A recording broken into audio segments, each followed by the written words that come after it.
সম্মান পাই না।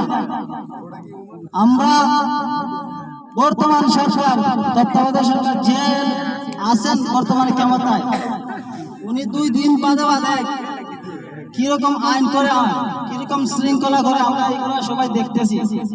বিভিন্ন দেশের মানুষ প্রতিবাদ জানাইতেছে, কিন্তু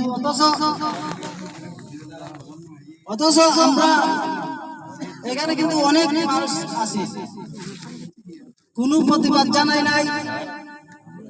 বর্তমানে একটা আইন পাস হয়েছে, যদি কোনো প্রবাসী 2 মাসের বেশি বাংলাদেশে থাকে তাহলে নিজের টাকায় বিদেশ থেকে মোবাইলগুলো নেওয়া, রেজিস্ট্রেশন করতে হবে।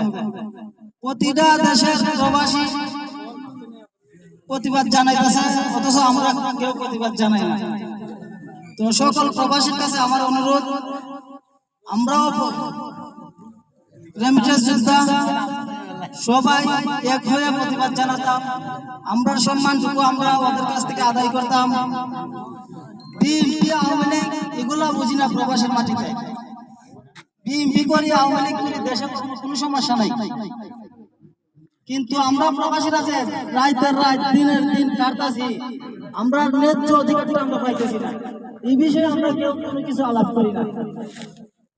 প্রতিটা মানুষ আমরা ভাই ভাই হয়ে আমরা যেন আমরা ন্যায্যটা আদায় করতে পারি, সবাই এরকম কথাবার্তা বলবে। আর এখানে আমরা যার জন্য আয়োজন করছি বেগম খালেদা জিয়া, ওনার জন্য সবাই দোয়া করবেন।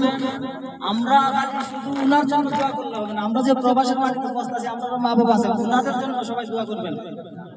তো সবাই ভালো থাকবেন। আসসালামু আলাইকুম ওয়া রাহমাতুল্লাহি ওয়া বারাকাতুহু।